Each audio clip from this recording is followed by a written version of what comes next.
What's up, everyone? If you want to support the podcast, please like, rate, review, subscribe wherever you listen to podcasts. And if you want to go that extra mile, you got to go to patreon.com/185 miles south. You can also go to paypal.me/185 miles south if you want to donate that way.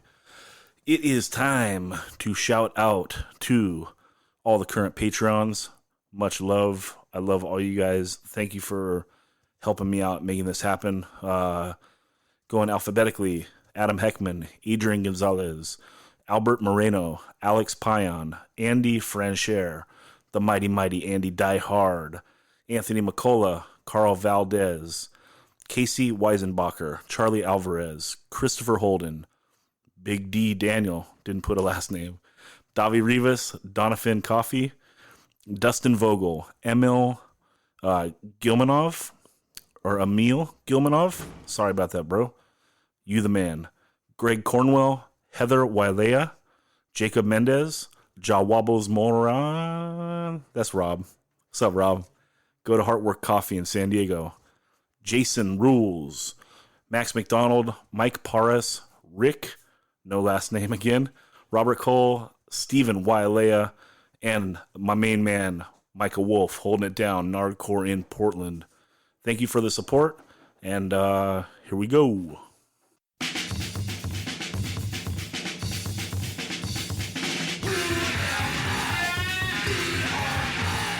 Ah!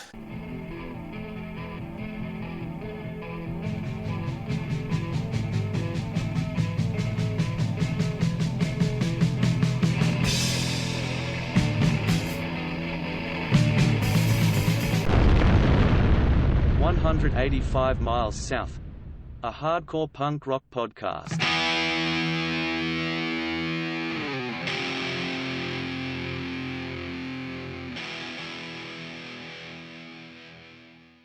What's up, everyone? It's another episode of us choosing the greatest records of a decade with Daniel Sant from Over My Dead Body, OMDB. Already fucking it up.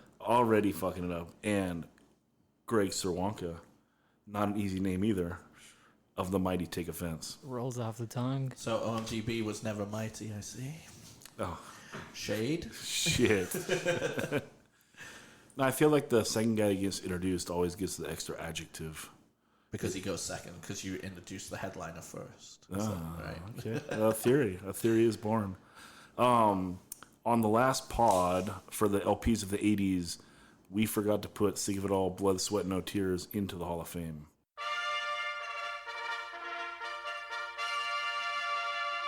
Yes, we And did. that was an LP we all agreed on. And surprisingly, in the year 2019, can we say a criminally underrated record?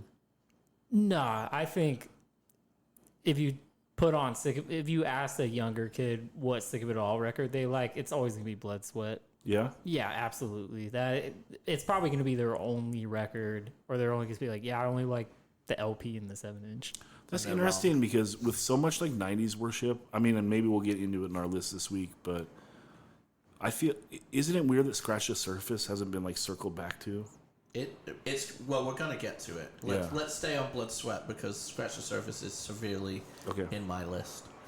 Okay, so let's talk about Blood, Sweat, No Tears. We also have the 7-inch. It was on your list for the 7 inches of the 80s, and Greg and I said we didn't have it on our list because we thought the LP was so much better. Yeah. So let's talk about why we think it's so much better. I think that sonically it's better. I think that they actually benefit from more songs. Like the whole record's a ripper without falling off. Yeah, and it helps that some songs are 40 seconds long, you know? Totally. But they're complete. They're not just throwaway songs. They're complete songs at 40 seconds long, you know? The LP has like hits that weren't on the 7-inch, like It's My Life, Live My Way.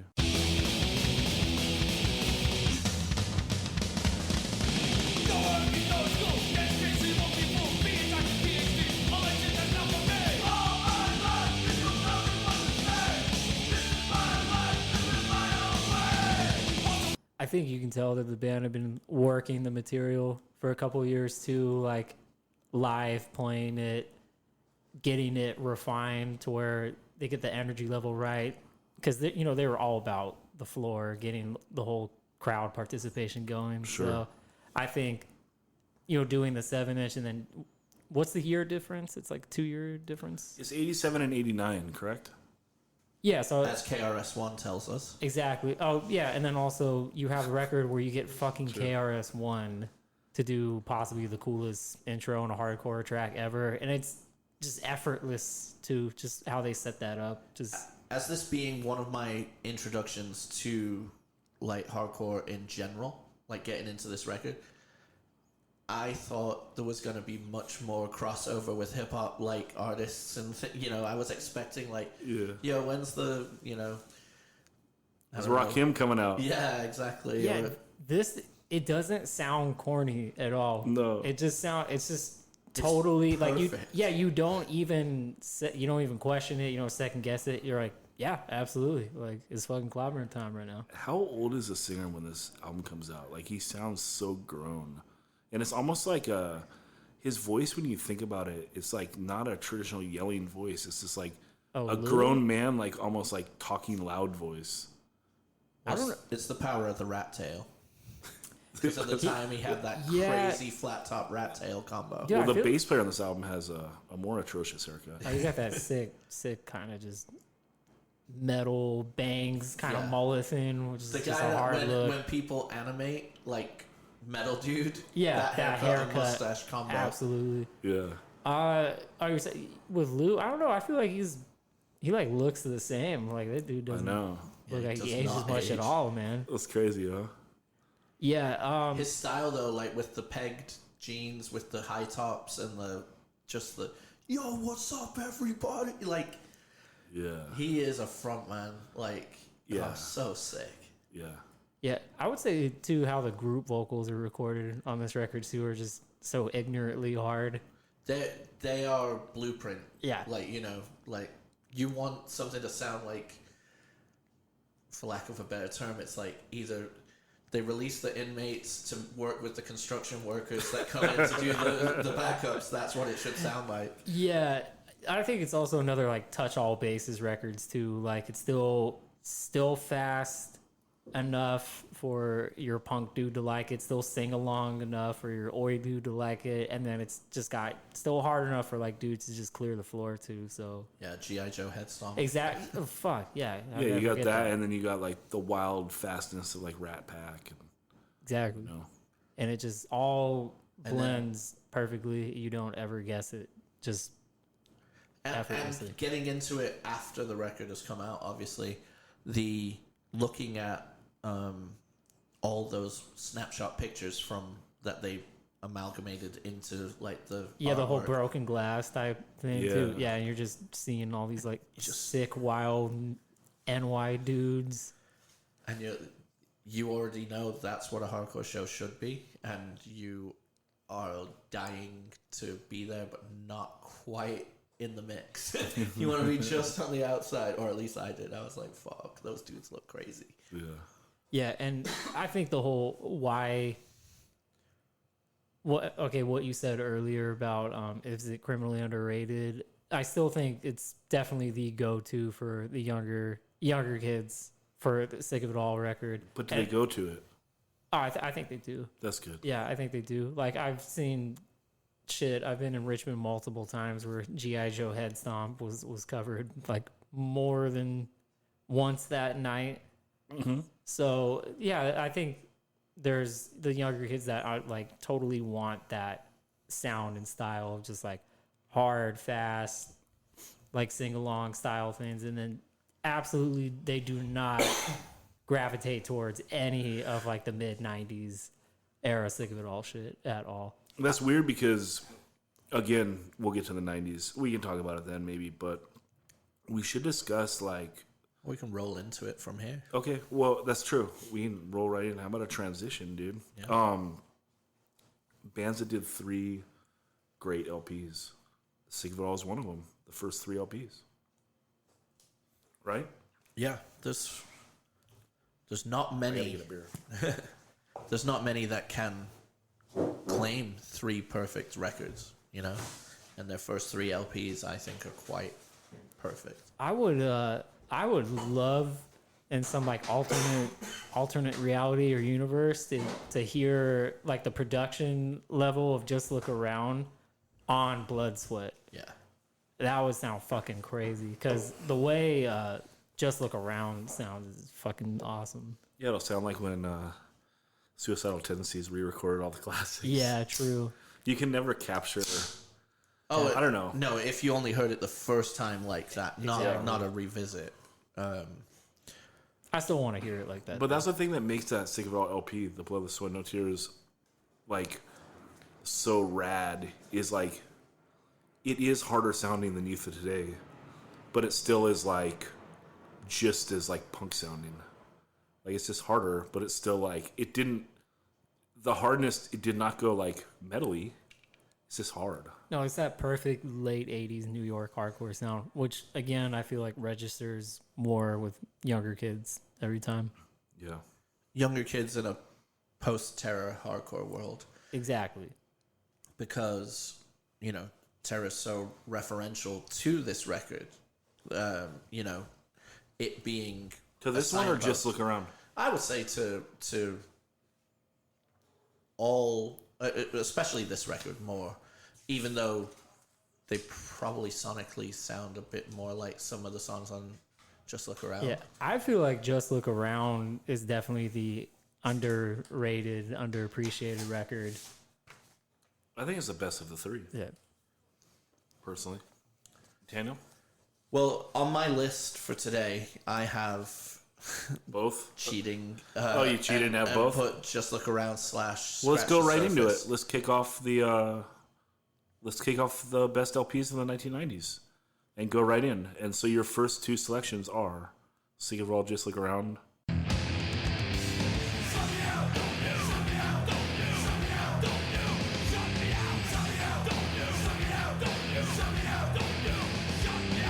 And Scratch, And the, Scratch the Surface as one choice. as one choice.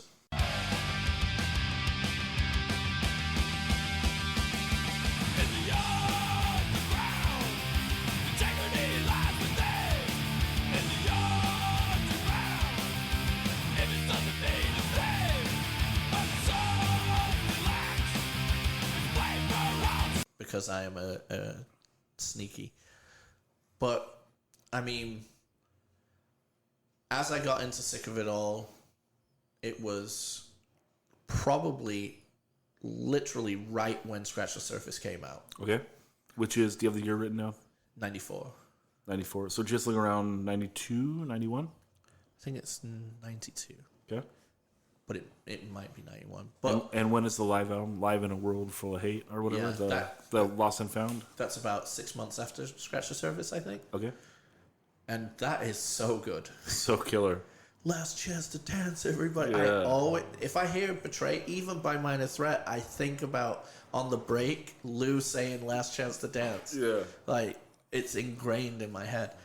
But so then I retroactively skipped Just Look Around, went to Blood Sweat, and then to Just Look Around. Yeah. Come in. Hello? And then that was Lou. That was my 4:30. Is I it, don't know. you got Do you want a break? Maybe we should. Yeah. Yeah, so we just took a small break to tot up all the massive funds from the Patreon and throw a huge party. No, it's because Greg is purging my employees, and it's not easy. Actually, your employee wanted to leave because he was not being challenged and he wasn't getting the right mental stimulation No, he got butthurt. of 'Cause being a painter. he got butthurt because he was fucking on his phone all the time, and he finally got told. All right, let's cut this. I was just joking about the Patreon. No, we'll cut For the Max Woodco podcast. the airing of grievances. All right, so I initially got into Scratch the Surface. Don is very prominent in my formation of like transitioning from listening to more like punk into hardcore being my main like interest. How buff was Don in that era? I love that this is always Yeah, a it's always question. a recurring question. He looks pretty much the same as he does now, Yeah. Okay. and just as grumpy. So a slender, grumpy Don. Yeah, but so Scratch the Surface like blew my mind because transitioning out of like being into punk and then Step Down and a few other songs on there that just give you that melody and keep you going from moving on from like kind of melodic punk songs into that were really great transition points. So then piggybacking or going back to Blood, Sweat and No Tears and being like, wham, Yeah. like just punch you in the face. Yeah, Like brick to the head. What Yeah. year was their first Warped Tour? Do you guys know? that year, the 94. Okay, and that's when It was either 94 or 95. It was the first year. Them and Civ were both on it. Gotcha. They did the whole tour? Yeah. Okay. Because a lot of I feel like a lot of the Warped Tour dates, like the East Coast Warped Tour dates, had like hardcore bands, but those bands never came out to the West. Yeah. Sick of It All were though. Like They we were were on the whole we were tour. just talking about it while you like stepped away. Mm-hmm. Sick of It All in 94, like Rancid played under them. Mm-hmm. Sick of It All could fill Soma like to capacity by themselves easily. And Which is what, 1,200 people? the old Soma, yeah, probably 1,200, 1,500 maybe. Yeah. It was huge. Yeah, because the old one is where I would have seen the Descendants reunions. And those were huge. The ones in Bay Park. Yes. Yeah. Yeah. What label did Just Look Around come out on? Anyone know? I think it Was it like In Effect? Something like that? Because Scratch the Surface was the first on like Roadrunner, right? Or that was the no, Epitaph. Scratch the right? Surface is on East West. Oh. Oh, okay. Just Look Around. I'm not sure because it never got pressed on vinyl until there was that like really cool Euro boot-ish pressing. It might not even be boot, but it's the Euro pressing of the vinyl. But so then from there, I go to listen to Just Look Around, kind of, Don makes me a tape of basically everything Sick of It All on one tape. Mm-hmm. And I'm in the Navy. Not yet. I'm not in the Navy yet, but I'm digging Sick of It All. And then I go away to the Navy, and then that tape, like, I just fall into a Sick of It All, like, worship. Yeah, Blood, Sweat, No Tears on In Effect. Just Look Around on Relativity. Yeah, that's right, relative. And Scratch the Surface East West. Yeah. Nailed it, dude. Yeah. And Live in a World Full of Hate, Lost and Found. 1993. Yeah. Same year as Scratch the Surface. Okay, yeah. I got that one right. Yeah, I thought Scratch the Surface was 94, but yeah, that 94 is right when I got into it. So it must have been late 93 when it came out. But they came with Rancid, and both bands were starting to really. Discogs is wrong. It's 93, but that's when the cassette promo came out. Oh, okay. It's 94. Yeah, On okay. East West and all over, and then also Equal Vision.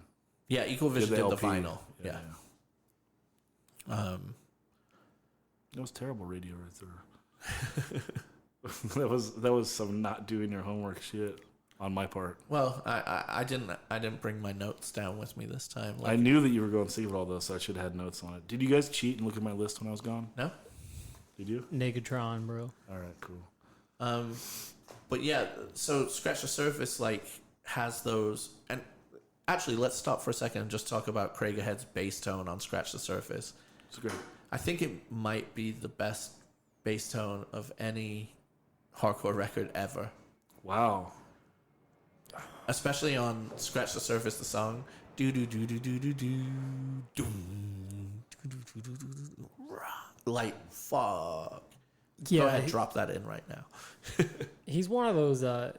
Other than being like a complete animal on stage too, live. I mean, he's able to still get that like complete low end, but you get the attack still on that, which is super important. Yeah, that red bass that's been through Yeah, the wars. iconic. Yeah, everything. Does he have the best? Sounds amazing. Does he have the best hardcore discography?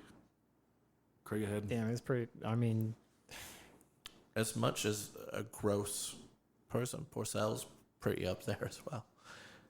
I don't know. Straight ahead. YOT. Youth Today. Break Down the Walls, right? Yep. Okay. Then One Voice. Did he play in any Warzone shit? Like, was he? I don't think he's on any records. Yeah, but he might have like played a gig. No, okay, I don't know. I don't think he did. But then One Voice and then joining Sing It All. Yeah. I mean, that's 4. Okay, so what's That's Mount what's Rushmore, right? I know. So what's Porcell? Well, Youth Today and Judge, and then what you like? Project X. Project X. Okay. and don't forget Last of the Famous. What's that? Some Or what? What about? just let's not discuss it. It's What about No terrible. Surrender? That was a band he was in. He sang. They played Posy Numbers. Yeah, I'd take it back. Craig had triple suplexes him off the top of the steel cage. Yeah. Ray and Porcell 7-inch. Which side do you like more? I just like the drummer. Jeez. That's an easy way out.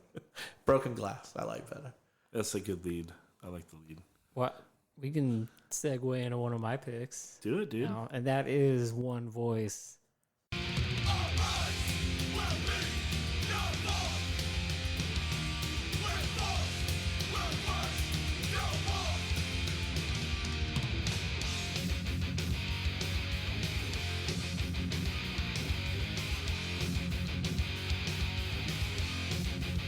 And what year is One Voice? 92. Well, Yeah. right before we get to that, let's just talk about the ill sound of Just Look Around, because we kind of touched on Scratch the Surface. But I forgot this was like a twofer. yeah, It was Daniel cheating like usual. Yeah. Well, but the Just Look Around, it sounds like murky and dirty New York, like the underbelly. They've got all those kind of samples sounding in, which then influences.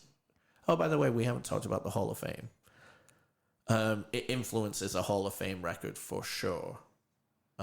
Just Look Around influences Set It Off. Yeah, we'll talk. Oh, you're right. We should have gone Hall of Fame first, Yeah. huh? Okay, before we do One Voice, then. Sorry, Craig. Here we go. And that's okay. I was going to say also a highlight track off of Just Look Around is the song Locomotive, Yes. which I fucking wish they would bust out. When we were on a tour with them, I kept asking Craig, I'd be like, can you please play Locomotive tonight? And what they say? And he was just like, I'm always down. He's like, but it's Armand. And Armand doesn't I want to think play he it? said it was Armand or something. Did he go and talk to Armand? No, probably not. no, he's like, shut up, Craig. Leave me alone. Okay. But Craig had two-step in on stage with that bass is ill. Yeah.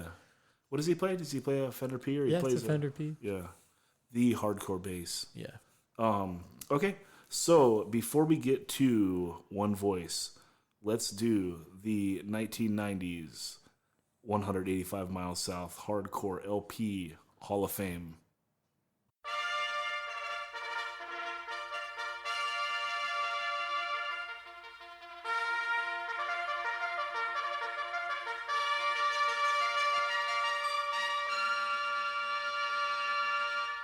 All right, first in the 1990s Hall of Fame is Powerhouse No Regrets CD.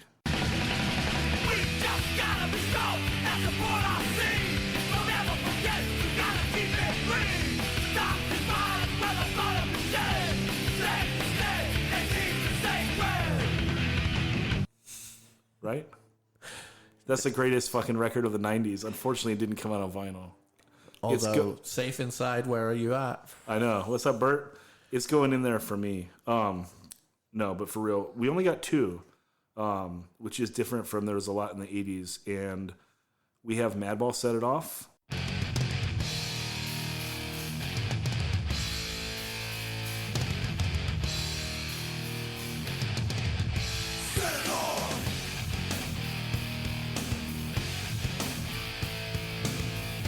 And also Hatebreed, Satisfaction is the Death of Desire.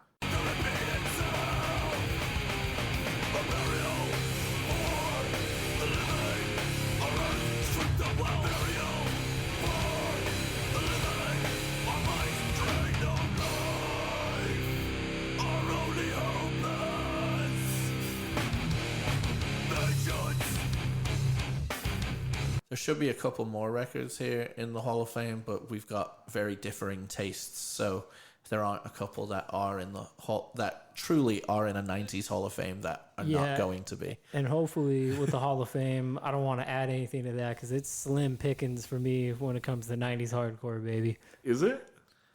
The 90s hardcore LPs were hard for you? Yeah, I mean, people listening to this, some of my choices might be like, well, that's not a hardcore record, or oh no, they never came out here, or blah blah blah. But you know, here's a shocker for you.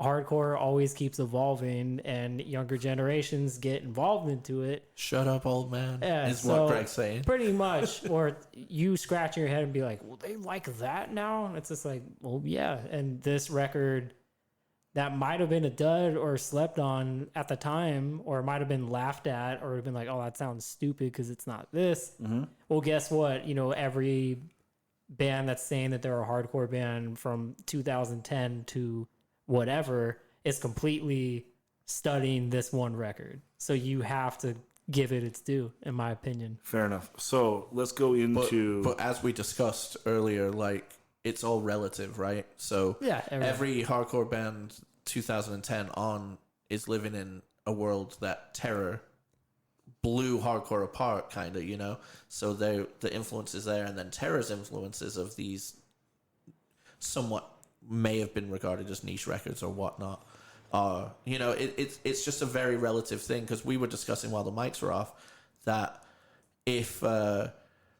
in the pre-internet world of like, you take what you get that comes to town, and those are the bands that you either fuck with or don't, like, it's a very different thing. You're like fiending to go to shows, you're loving it, but you know, some mathcore hardcore band comes through and that's not your shit at all, but you go watch it and you can, I can find something in that, or you can go outside.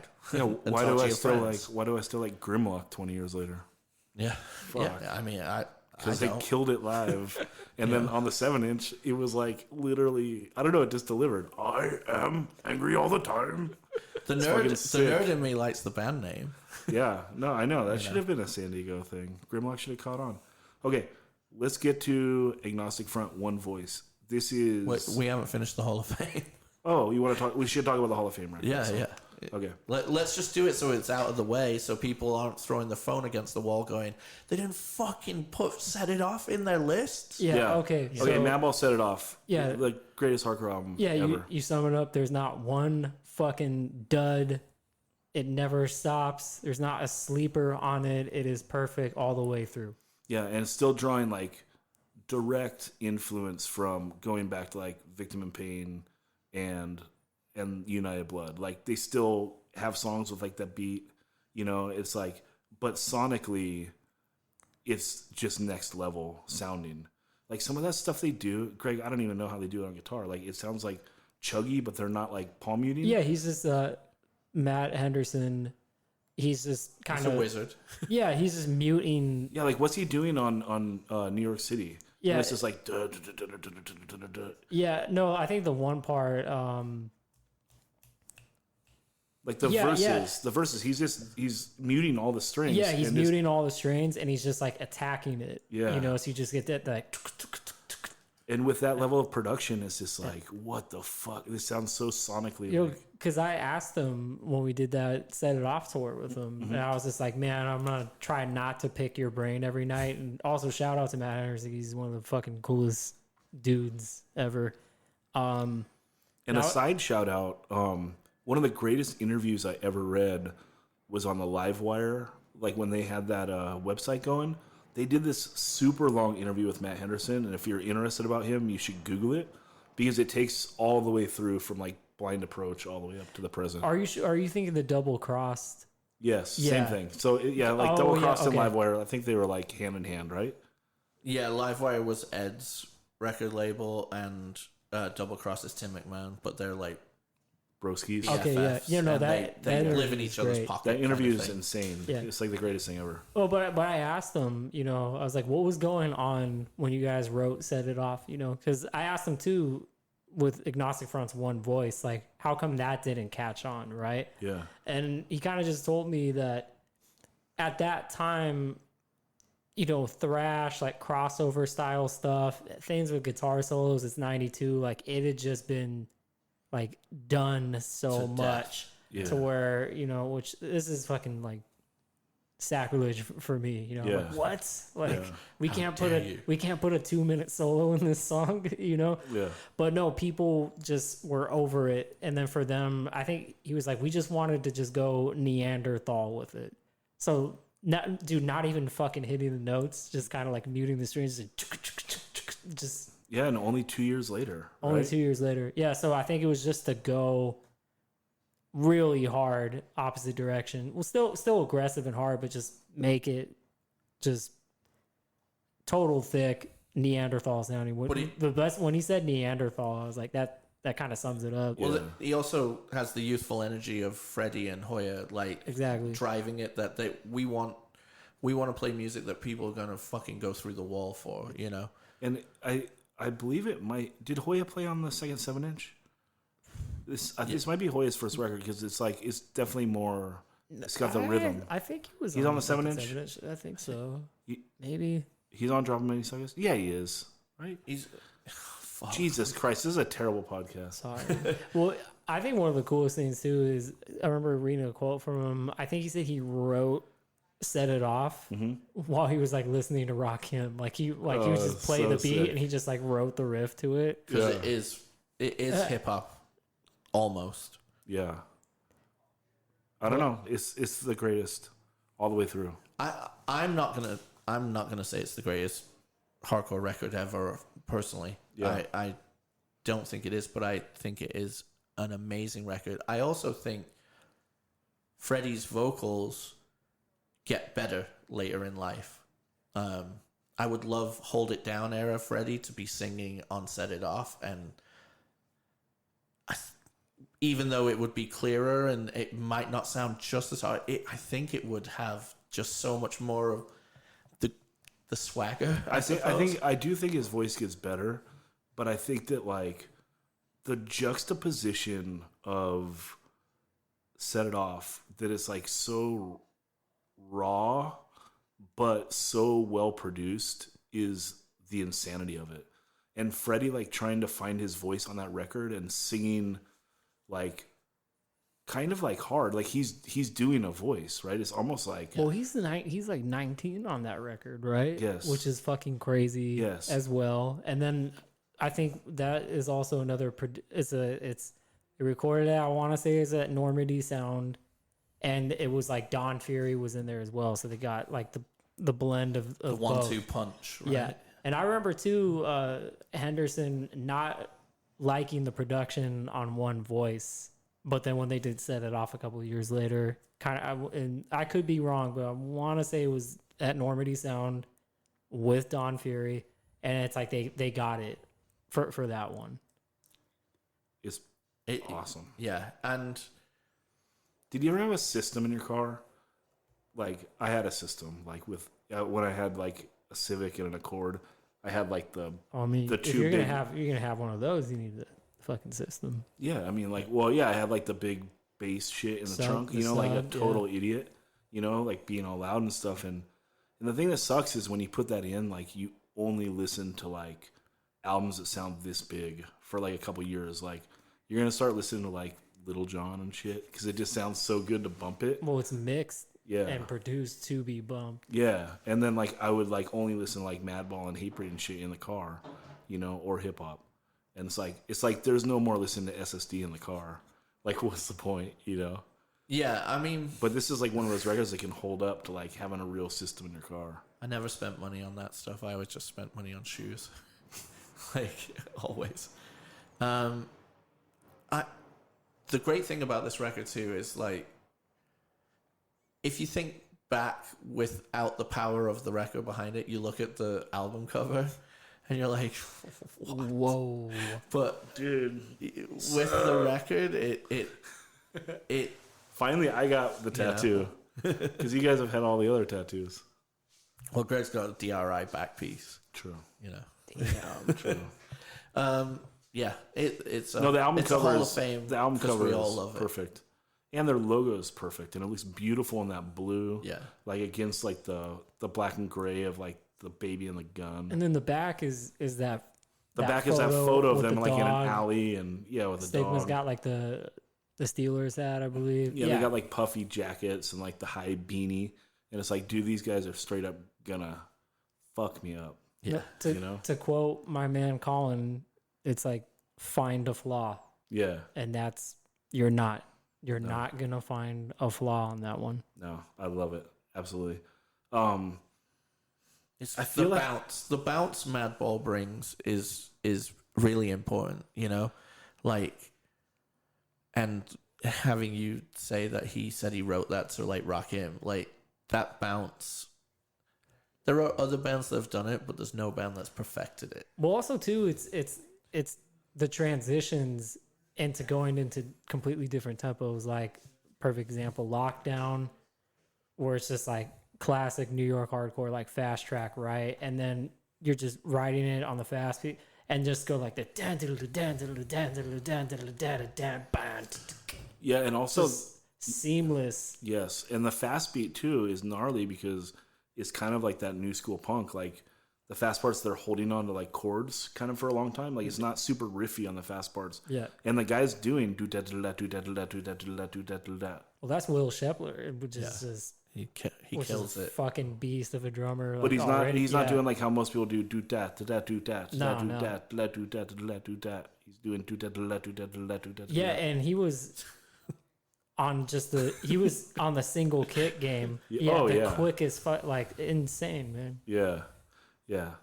Anyway, perfect record. Second one of the Hall of Fame Hatebreed Satisfaction LP. I feel like we talked about it a lot on the 7-inch episode because I put in Under the Knife and then we talked about it. But I mean, correct me if I'm wrong, but like in my opinion, in the span I've been into hardcore, like I remember hardcore before this LP, and this is like the legit game changer. There's like hardcore before this and after this. Kind of how you're talking about Terror now, and you're totally right because Terror has like the longevity of playing hardcore for so long in the aughts, the noughties, and then the 2010s. But I really feel like before Hatebreed, hardcore, even the heavier bands, there wasn't like a breakdown in every song. Like hardcore is more about like a pylon and a sing-along. Like even like the heavier bands like Strife, it was like you're building to these like pylon sing-alongs, and after Like Strife were like a metal influenced Sick of It All in a way, you know? Like but it's still like you're coming down like the big moments in like the Strife songs would be like dun dun dun dun dun dun dun dun dun dun dun dun dun dun something to believe in, you know, and it's like yeah, or I super, mean super 90s, Yeah, like, or- in a wonderful way. in a great way, and like you know, or the first song on the record, I'm drawing a blank, like the whole fucking song is a sing along, you know, it's slow and it's a sing along, but it's entertaining, and I don't know, and then their fast songs, like they don't have the gnarly breakdowns until their second record on Blistered, they have a breakdown, but Hatebreed is like every song is fast breakdown. They cut out like all the bullshit, kind of how you were talking about with like Set It Off. Like there's no solos, and it's like complete influence of like is death metal mixed with like either like I don't know, Well, like a grindcore. okay, or, so I was listening to Sepultura Chaos AD, right? And there's that track Nomad. mm-hmm. And like after like the intro, like the verse, like the riff is just, and we're gonna mouth riff it again, man. It's like a jun jun jun jun jun jun jun jun Yeah. jun jun jun jun, like that kind of style rhythm. Yes. And I think that record, like Chaos AD, Sepultura era, I feel like these dudes were definitely listening. Well, they were listening to a lot of death metal. Also they were just the- listening well, to a lot of like Also the that early '90s metal shit. the first song on the first Suffocation LP has like two of those mosh parts. Yeah. So it's like dun dun dun dun dun dun dun dun dun dun dun. You know. And he got that because you have those like rhythms, right, of the wrist, but then like the beat is just like Yes. like the beat is more of a stomp. But then another genius way is how much mileage he gets out of the same riff. which if you listen to like when you listen to a Satisfaction, it's like you can play like the fast riff, it'll be like fast beat behind it, but then you can put like you can slow it down. So like Burn the Lies is like same fast beat, like so it's like you're getting mileage out of just one riff by switching 3 beats behind it. Yes, but you're allowed to do that when your songs are 90 seconds. Exactly. And that's like the formula that Hatebreed put down with this record that no one ever touched again, including Hatebreed.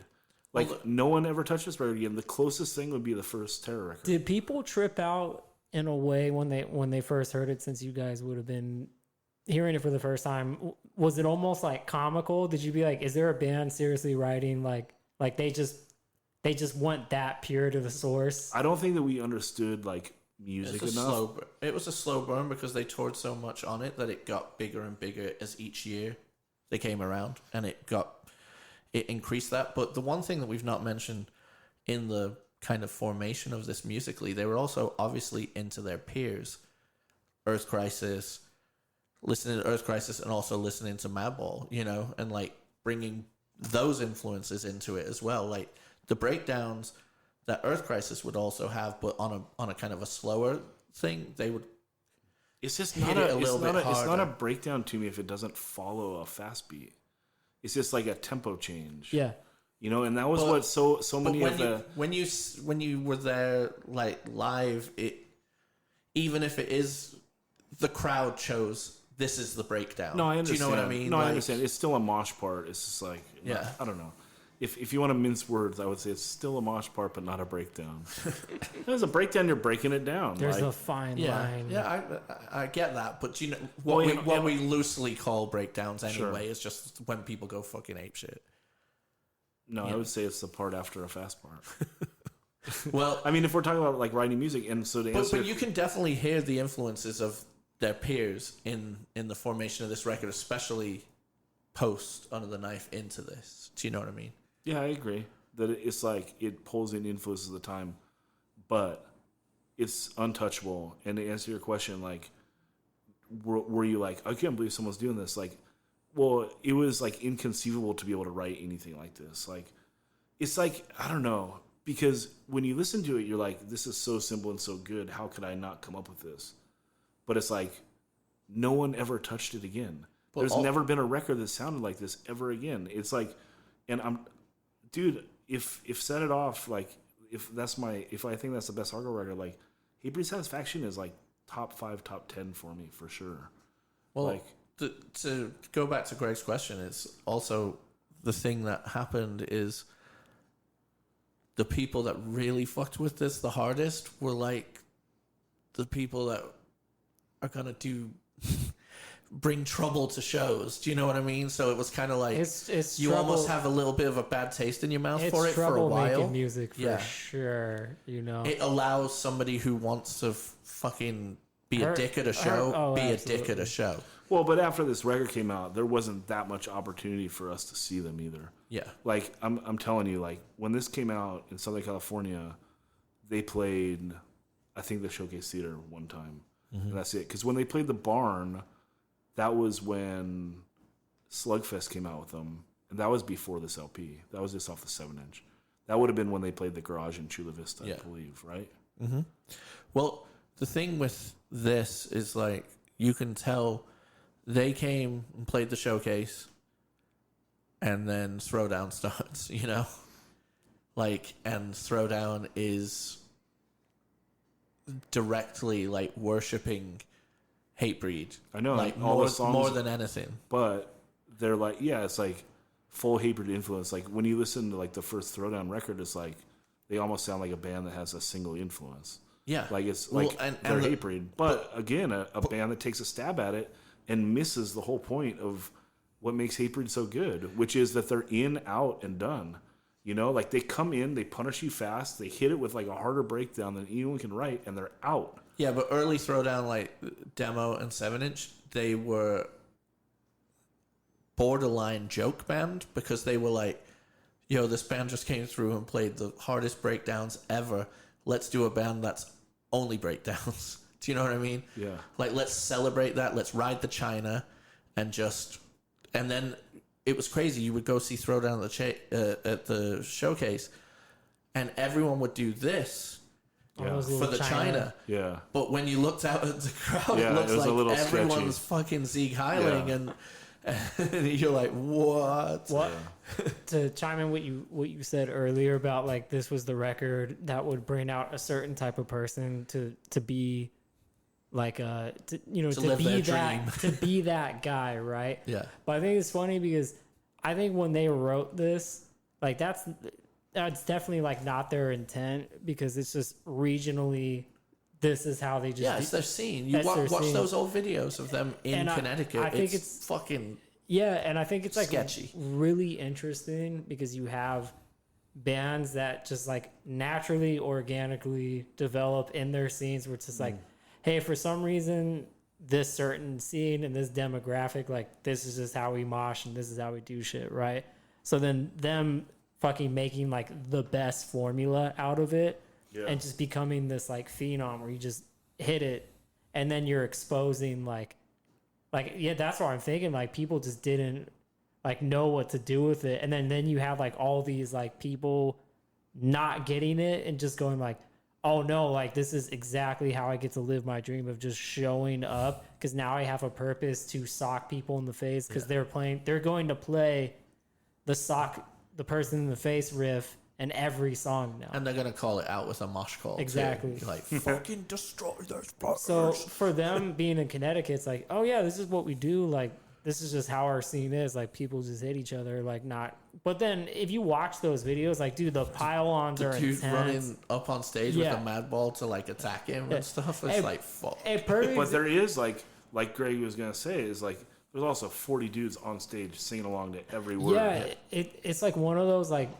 everyone knows each other kind of things. Yeah. So that's why everyone is going so hard. So that's why they're making the music for that. So then when they take it out on the road and start exposing like people that don't mosh like that, or just maybe that's not what your scene does, or maybe that's not like how your bands sound, like it gives the excuse for all these like dickheads to like finally like do it. And I mean, look, I just saw K9 play at the Shea Cafe, and I just still think it's funny when you get like a real like band from that area that does that sound that's not a gimmick, and when it just rolls into like something like the Shea Cafe, and like you just still see like, yeah, San Diego ain't like hard enough for this shit, you know? And I still feel like California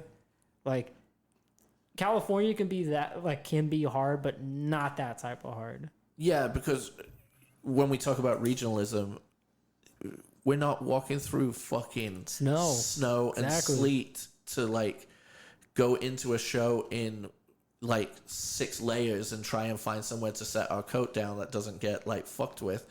And you know, it's regional, but we're also able to fucking go hang out at the Che and like all talk and have fun like into the night and just hang out because it's so chill here. Like your environment is going to breed your DNA. Exactly. You know, that's why I still to this day, when I'm like in just Southern California hardcore shit and just see like dudes trying to be like that blueprint of like East Coast, like everyone's getting socked in the face type of shit. Like it just you're never going to be that. Yeah. You'll never sound like that. You'll never be like that because like, I'm sorry, like you live in Southern California and it's usually 70 degrees. So like no matter how hard you try to be that, you will never be that. Yeah. Yeah. And you shouldn't be that. And enjoy what you are. Like live what you are, you know? Okay, so that's the Hall of Fame. My only fucking complaint on this record is I think the cover art and the back cover are trash. Fucking super dated.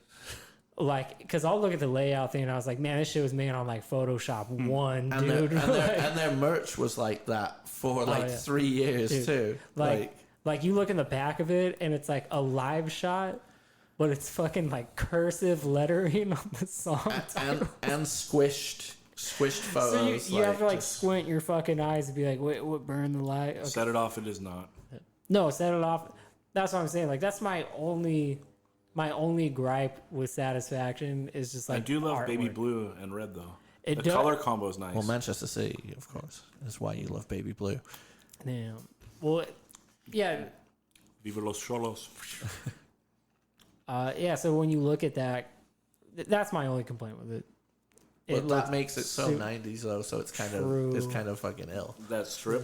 The strip is very 90s. The strip we will visit the best record of the 90s that has a strip soon. Okay. So we got to get back to Agnostic Front One voice. Yeah, and I think one of the main reasons why I picked this is it's definitely like Madball is coming after this, and I think it's like the perfect monument to like this Agnostic Front lineup of you got Craig, you got Will, Matt, Stigma, Roger, and like when you listen to this record, like you just hear how fucking tight of a band they are. And I'm trying to think like This is the era that they played in the night. I think in that video with Gorilla Biscuits and exactly for sure. yeah. where they're all in like military gear almost. Yeah, like, it's the, you know. the coolest video ever. But yeah, like so the fact that Except they're for the GB part. Yeah, As someone that had never No, seen that- them, it's like, oh man, Such a like bummer. no that's what I'm saying. Like AF set on Oh, the yeah. In Effect hardcore Cigarelle's video. cool too. say about It is, but the AF one, like you just hear like Actually- how much. The best part is, you want to know about New York hardcore? It's me and this guy. That's the best part of the whole video. The sick ass like Budweiser like gear they're all wearing.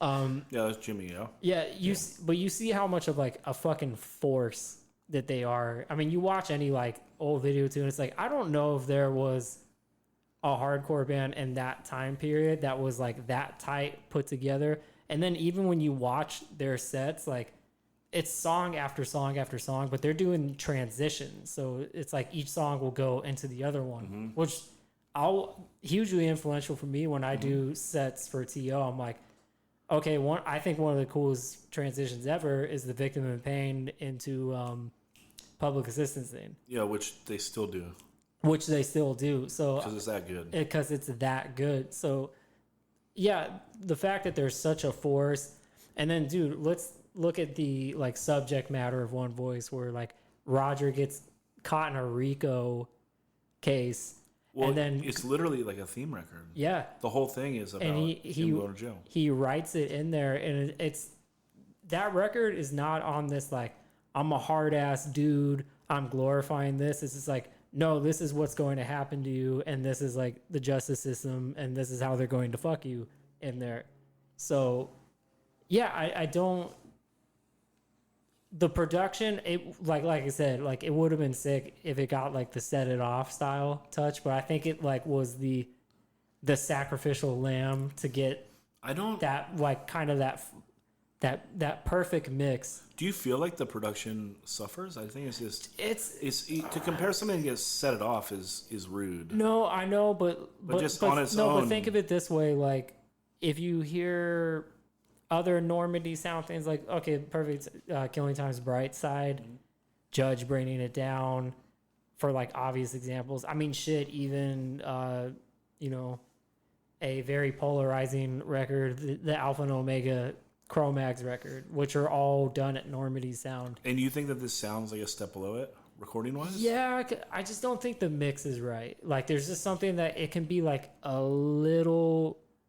Especially when you see them on that video and how Yeah. they sound, you think maybe it could. It's just. I don't know, it's man. a I don't. I've lit- never. I usually like. I dig into that in records. Like, Is this on your list I'm as well? drawn. No, but this is a very close honorable mention. It's just like a not on little muddy, and it's funny because Matt Henderson did not like how the production came out on it too. That's my only complaint with that record. To Well, me, it's Also, it's got, when we talk about bands having 90s as fuck first use of computer to do the layout. oh yeah, This it's is way up there for that. yeah, it's just like blown out picture. It looks like it could be on Tang in 2017. Fuck. Yeah, to fucking talk about a stylistic choice. dude. Like I think like now like I want to say like the Tang style is like deliberate now. Like they're doing this like, no, we're gonna make it look like The worst the worst possibly thing, can. like on some like really cool hipster shit. But like no, it's just like Curtis. Yeah, it's fucking, they get a like, clip art picture from the thing. dragging It's it got out. it's like 22 megabytes, and then they squish it and expand it, and oh yeah. Just be like, looks great. But the They AF don't record- know about the one little box you got to check, the lock aspect ratio. So everything's just been stretched out of whack Yeah. in every direction. You're trying to put it back together. They like take a photo, or they find a photo of a record, like Right. someone's selling on eBay, and then they pull that Yeah. in and stretch. But to be fair, like I don't ever want like an Oi record to look good. You know, like I don't want it to look cool. Like I want it to look like a fucking Yeah. like a skinhead, like put it together, but instead of like touching the keys with keyboard, like he He's just had headbutting boot. them. No, he had like boots on his hands, and he was just like fucking. Like it's just like I want it to look dumb. No, it should look like something that Rick DeLife would sell. Exactly. Yeah. Well, this record looks like that. Yeah. You know. But this album, they bring in the bounce, which is going to happen with Madball. And Madball is, like, I think a total cross-section of this record and the Killing Time by Let's Side. talk about though how Roger's voice is a bit different around this time than Yeah. it was. Well, another Rick DeLife stitch back, right? Well, I would say Rick DeLife worships his Roger's vocals on this and bases his style on this. That's where I was going. Yeah. Yeah, for sure. I love Roger's vocals on this. Well, every record, the voice just changes Goes slightly. a little more like that. Yeah, and then so for one voice, I think it's like the perfect like you get that real like kind of still wild like wow, but you still get that. He's got Little bit of, like, that beat, chirpy. Yeah, but you still got like the beefy like low end to it. So But I think this like part to it is in comment to how bouncy this AF sounds. Like it's more of like a almost like hip hop influenced, if you can possibly say it, even though it sounds Well, now just you're as to equal- 92. You're to, like, the best years of hip-hop. yeah, equally thrash influenced at the Yeah. same time. It's kind of like a weird, kind of like if you ran Anthrax through a hardcore, like I don't know. It's just so No, it's- he's trying not to. it's that era of just everything that was going on where it's Yeah. like the thrash shit was starting to fade out and it was getting more like groove sounding, and then I mean shit, Anthrax was doing shit with Public Enemy. So this is the first. Biohazard with Onyx. Yeah, So this is the first AF I ever heard though. Whoa. So then to go back and go, oh, I like this other stuff better and then 25 to Life came out. I'm like, oh my god, he's doing the not so good Roger vocals, like to me, which Well, I've he's appreciated spinal tapping it. He's Yeah, turned yeah. up to 11. for sure. But this is appreciated with me with time. Yeah. But at the time, after being introduced to this and then going back and hearing Victim in Pain, I'm like, oh no, like what happened? You know, in a way. Also on that video, that was my own like. They looked so sick, you know, blah blah blah. Yo, like, I loved it, but they- then his vocals, I was just like weird. First of all, one voice era AF like they look like they're gonna beat up your favorite band, like legitimately No, look they look like they dropped out of the fucking helicopter in Predator. Like they parachuted into your scene to fucking to beat up your favorite band and you. hell yeah. No, and then also on the in effect thing, the best shit, and I'll try to mimic it on the mic right now, is when he's doing when he's just like doing Victim Name, so it's like Yeah, exactly. and like that is If we look at, squeezing so many syllables, so it's just like but also just recently to talk about like modern hardcore bands and the influence of things that we're talking about right now. Recently, hardcore bands, the singers are just like, no, I'm leaving the mic on the mic stand. Do you know what I mean? Which is so counterintuitive for sing-alongs and everything. And it's a weird, like, nod to this kind of thing, like Mike not necessarily just AF, but I mean this kind of 90s thing where like singers would kind of, I don't know, groove with the mic stand, and then like for like post 97 and on, it was like, no, the mic is for mic time, you know, and now it's like, nah, we got this, we don't need you. It is a kind of vibe that's showing up now a lot more, right? No, there Isn't it? no, there is definitely some mic stand sounding bands for sure, and I've definitely seen the mic stand style bands. I think it's a good blend right now. You know. Yeah, no, but I'm just saying it's a trend. Yeah, it's a trend that's developed, and that's through people going back and looking at I think bands playing. what with the the You mic. know how trend hard it is to eat a tortilla chip this slowly, so hopefully it doesn't show up. On the trend I want is what AF did in that period is like, hey, let's play our already fast songs faster. So then the vocals are literally that's the coolest shit. I thought the trend you want is everyone to rock Billy Bio Madonna mics going forward. Hey, I mean, I just want the lead in to Blind Justice to go 3 times. I don't like they fix it and it only goes twice. oh yeah, that's some real like. Next time they play, you got to call it out. Yo, before you play this, like just do a big grandstand of I like, want it in 3/4. please. Just gotta yell one more time. No, like the record.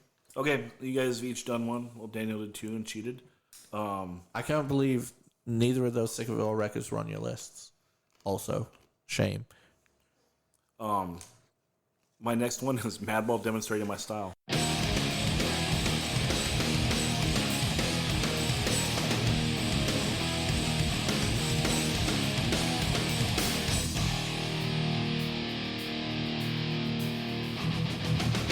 Times were hard, getting rougher. Maybe it's good, but not as fortunate as others. And that is on mine as well. And I only left it off because I have other records on there, but I fucking fuck with this record hard. I love it. I will say that this is the most underrated positive hardcore record Yeah, ever. dude, I was just the thing I was going to say is that this one is very positive compared to Set It Off. Yes. Like it has that like nah, you can do it. Like you can fucking do it. Well, and this record, on the strength of Pride alone, Yeah. could be, you know, Hall of Fame. It Seriously. has a standout hit song, but just the overall positivity of the album is amazing. Just saying things like we can all relate in our own way. I've seen it before, and I know we can. Well, like, and this that's- is through touring. this is good, positive shit. Yeah, but Yeah, it's a I'm very saying positive like record. these viewpoints come through like touring all over, and you know, off of Set It Off, and just going to all these towns and making friends for life type thing. You know. Now is the time for unity. Yeah, a whole song about that's Perfect. great. But I choose to keep my sanity. Won't let the bad times bring me down. Streets of Gotta Hate- think of all the good, good Streets of things and all the Hate good is a things I have around me. fucking top Madball track. How Definitely in my top 5 of Madball songs. Dude, a one note fast riff. I know a one note verse. Yes. Yes. Do you feel Into a two that note. there You are, can do a 2-note breakdown, or do you feel there are any parts where the record lulls a little bit? If I did, I wouldn't say. No, I don't. No, the record it moves right along. Because Right? Where does it fall off? It doesn't fall off. no, I'm not saying it does. I'm just saying the reason that when I put that on, like record wise, you know, side A, side B, it just doesn't, like, I know every song off Set It Off, like, Yeah. off the top of my head. I don't know every song off this record off the top of my head. Yeah, but side B is still Nuestra Familia. It's true to the game, Ball Destruction, and Your Fall. So, Yo, and dude, Ball Destruction. Fuck. yes, sir. Anyway, this album's great. Sonically, is still big and huge Yeah. sounding. Freddie's voice gets even better. Again, like we said, like you came with the anger of Set It Off. Now, like it's a different stab, but still staying like street, Catchier. catchier. It's just Catchier vocally. It's and getting more better. designed sing-along. Yeah, it's just I seem to be drawn to albums that I think can never be like recreated, and Set It Off is that one, right? Like just how I was saying, like the mix of having an album produced that well with having that much like wildness in it is like something that isn't going to happen. Where this record is a little more straightforward, I guess. Yeah, and I think Demonstrating My Style too, you can tell that like now they've toured, now they've hit the road, they've been in Europe, they have more experience now. So you could say that Demonstrating My Style is the more mature, But the thing that I go back to is like when I put this, because I've mainly listened to this record my whole life on vinyl. Yeah. And side A, like I'll usually stand up to put it back to the start of side A, then flip it to listen to the other side of the record, and that's the only reason that it's not on my list, I suppose.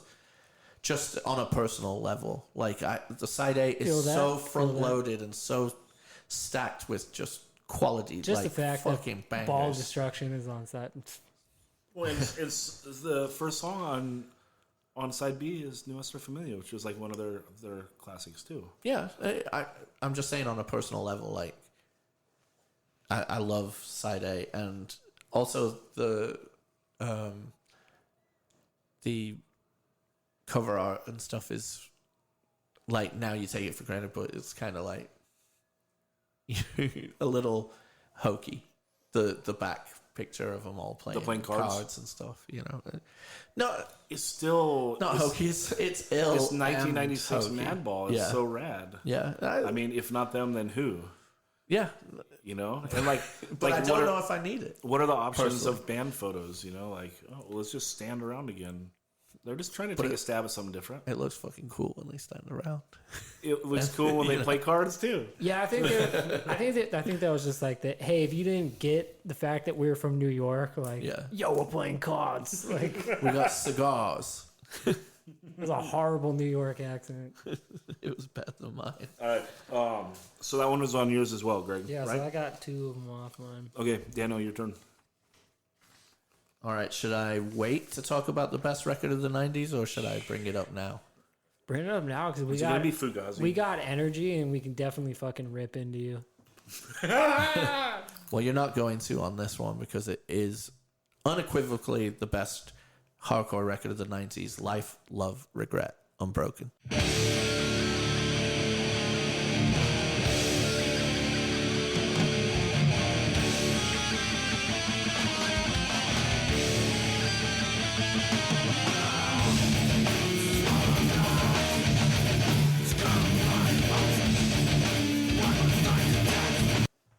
I have it as well, and I'll talk first. Since, are you surprised I had it?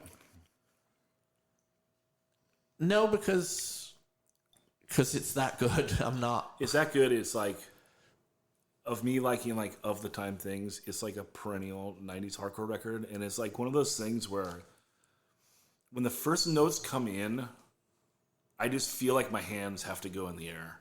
It's like, and then they only come down because you're hitting the drum fill, The piccolo. Yes. Well, no, that's the toms. So Oh, no, I thought you were referencing like when it goes fast. The very first song. Yeah. And I love it the whole way through the record.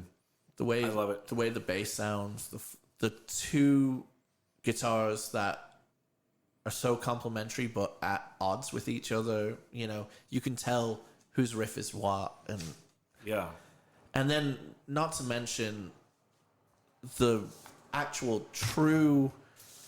I mean, maybe because the legacy goes into a very emotional manner as well because of Eric and if you know the band and you know a lot more about the people and you know that each person contributed lyrics, it wasn't just the singer, so you can see what they're at. Not to mention add on the artwork, not including the front cover, just the artwork that each band member got to curate their own page in the artwork.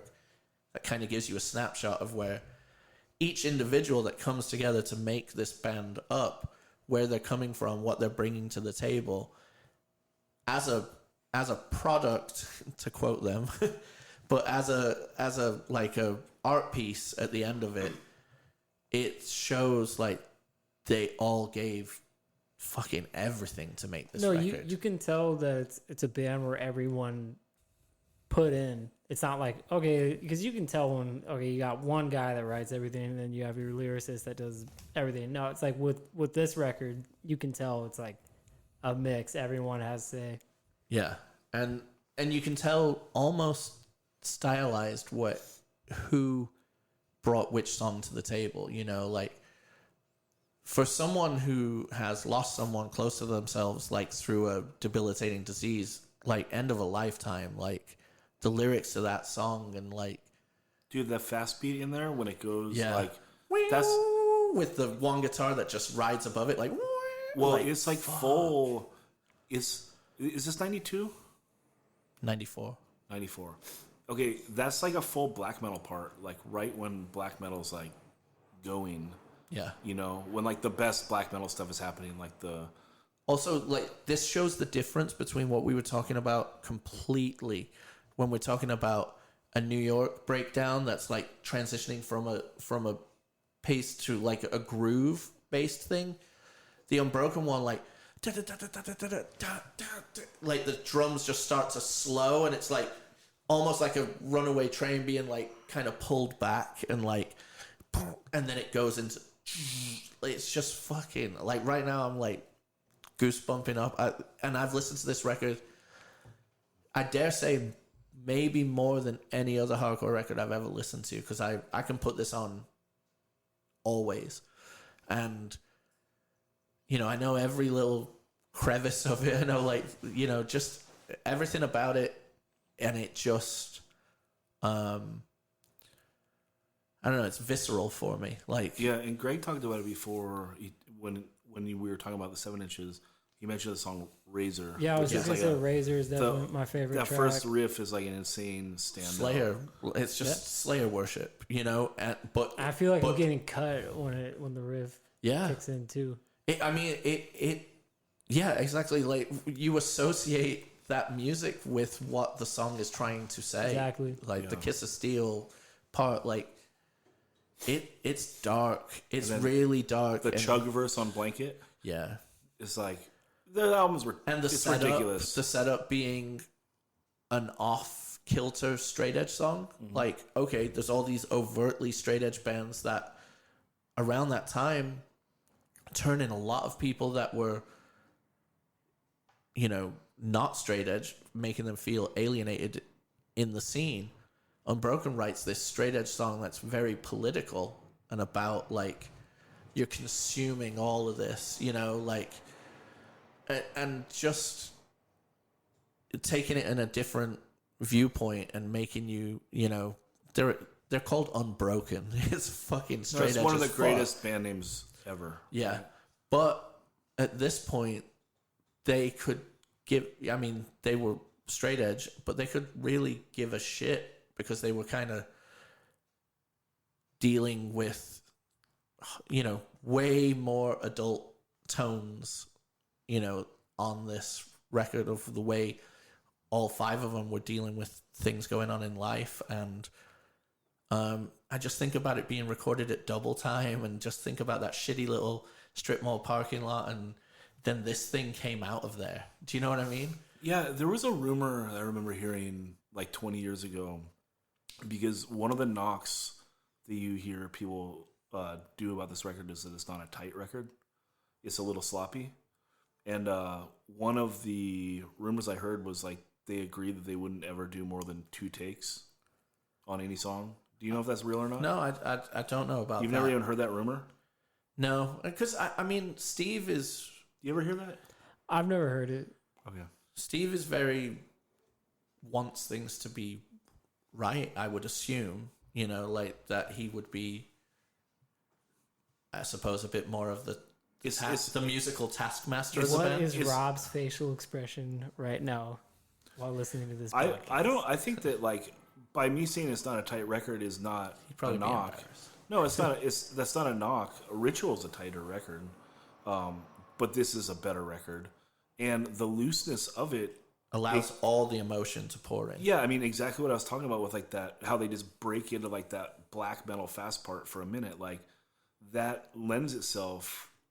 It can exist because it's like this looser, free flowing, dark metal hardcore record. Yeah, well, if you think about what they were listening to, you know, the Rev stuff, blah blah blah, and then Integrity came on the scene, and it blew their collective minds. And then from there, once you get into Integrity, and I'm sure they were already into metal bands on the side anyway, but then they start like listening to Morbid Angel and things like that, and you know, and Slayer obviously is a huge influence. Like Slayer is forefront of the influence alongside Integrity, you know, with this record. So, but then it's a product of the time, because how is someone going to write in their liner notes like, I'm just waiting for my girlfriend to get off of school, like, so I can do that. I don't know what the fuck I'm doing with my life. My parents are on my back about it. Like, just bearing your soul, like,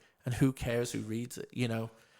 I don't know. Yeah, I don't think really you would love it. want this thing to sound like super gridded, tight, like No, like It would lose yeah. everything. It would lose every. Like if this had to sonically sound like Set It Off, it would lose all its soul.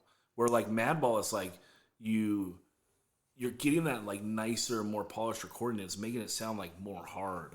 And this, if you did that, it would like suck the looseness and the soul out of it.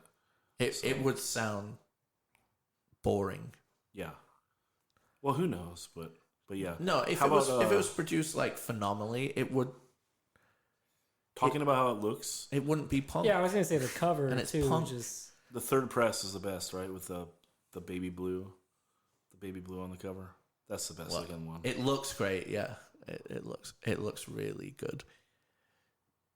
Because Rob's like a huge City fan, so you know he made sure it was baby blue. Is that why? Oh No, that's a big rile up. Oh. But you know, it says it all in that, you know, those pictures that were used for it, like Life, Love, Regret. Who was thinking about that at that time? You know, obviously, following on from Integrity, depression based hardcore. You know, like the influence is there, but also there was lots of other bands like being very open and honest emotionally, like the real emo going on. Well, they were into the Smiths too. Yes. Right? So poetically, they're not scared to go there. Definitely not. Like, I mean... well, it's just being right in the middle of like you're like Integ dude and you're like emo dude. Yeah. Yeah. It's a crazy record that, again, like, it's in my top 5 because it cannot be replicated. It's like moshing at an Integrity show with a handful of daffodils. You know, that's what this record is. Which And can... it's fucking accurate as fuck. Okay. Do you want to go, Greg? Or actually, I got... How many did I put out? I only got 1 out. And you guys each got 2? Yep. Okay, so I'll go. I am going Ignite, Call on My Brothers.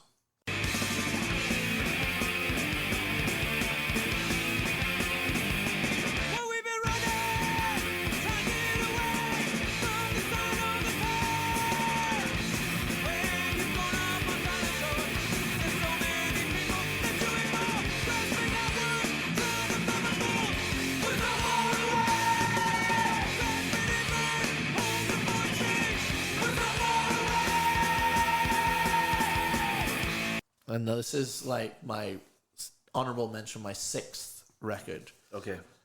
The only reason it's not in the top 5 is because I don't find myself putting it on anymore. I still put it on. I listen to everything. This record was just really important to me personally because it was like a lot of my hardcore entry. Yeah. From like being into a lot of like the Fat Records Epitaph stuff. This is like the ultimate crossover band. They still have like... They played with all those bands. Well, as well. sure. Like I saw him with Millencolin and stuff, and I guess that just like that pounds into you that you made the right choice, and Ignite is that much better than Millencolin. Without a doubt. Yeah, so like they have enough of the melody and the speed to like And if they've you got like jumps. one, if you like one, you can like the other. But then like the subject matter is so serious. Like I don't know. Like even when I was like 16, listening to like Lagwagon, it's just like I can't get down with a lyric like "Look at my cat, why can't I live like that? All animals do nothing but eat and shit." You know what I mean? It's just like, dude, I want some seriousness. You It's needed like, something more. yeah, you want something to like grab onto and sink your teeth into, and like people like I don't know, everyone when they're young and they're angry and they're a teenager, they want something to like believe in. And you want like I don't even to this day, like sometimes I don't care about what people believe in. I just want someone to take it seriously.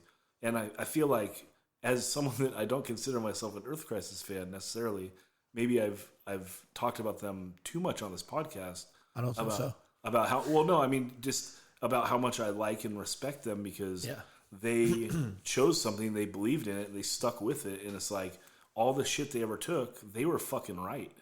You know what I mean? Like you can knock them for whatever you want and think it's funny to like throw yogurt at them, but like they were fucking righteous the whole time, right? And so, you know, Ignite, obviously, when you bring that up, like people talk about them personally and say how sincere or insincere they were, but that doesn't matter to me as someone that's like listening to the record and reading the lyrics and just wanting something to like grab onto that's very serious. And then also sonically, it has like It's polished. It's polished, but it's also like the perfect 90s mix of like it's UC 2.0, but put through like that 90s Outspoken. that 90s dark blender of like the outspoken, the unbroken, The new it's age. Like, yeah, the It's new gone age. through a new age filter. Sure, yeah. So if you want to say it's UC 2.0 put through like a 90s new age filter, Yeah. that's probably exactly the way to put it.